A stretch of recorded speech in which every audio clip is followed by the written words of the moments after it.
I have spent the past several weeks traveling across Europe, speaking to members of parliaments, governments, and the press. My visit had one objective: to give a voice to the millions of Iranians held hostage by the Islamic Republic, its terror, and its internet blackout. The millions of Iranians who have been silenced. But I can now say with confidence that silencing, that censorship, is not just happening at the hands of the regime in Iran, but by the international and particularly the European media. So I want to speak directly to the people of Europe. In the past 2 weeks, I have had 2 press conferences, one in Stockholm and one yesterday in Berlin. Between them, more than 150 journalists attended. We spent more than 2 hours together.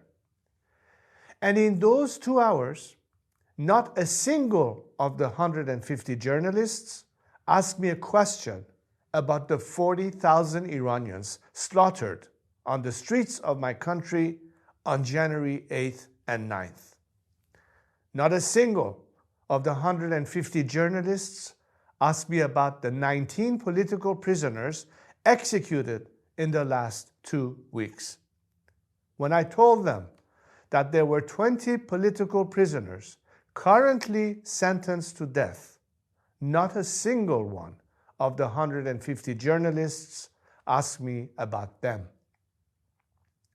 When I stood next to a mother whose son was killed and a father whose son was killed on January 8th and 9th, and asked them to hear their stories, not a single one of the 150 European journalists asked them a question.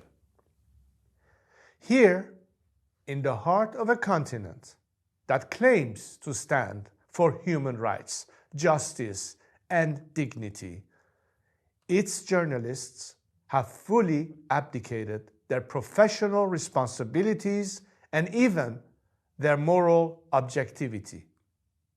It is clear to me that my 40,000 brave, innocent compatriots who were slaughtered in the fight for liberty are of little interest to these journalists.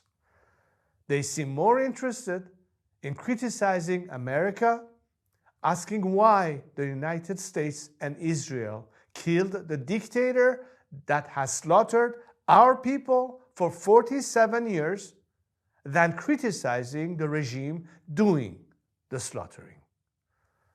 They seem more interested in asking questions about Iran's past and history than about what is happening in Iran today or about the democratic future Iranians are seeking.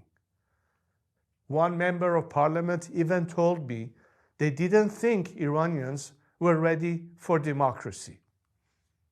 But to that member of parliament, to those journalists, I remind you, Iranians aren't just ready for democracy. 40,000 people just gave their lives for it. And I won't let that be in vain. So know this: whether or not Europe stands with us, whether or not your journalists do their jobs, whether or not your politicians demonstrate the courage to act, I will fight for my people and my country. Even if we have to do this alone, we will fight until Iran is free.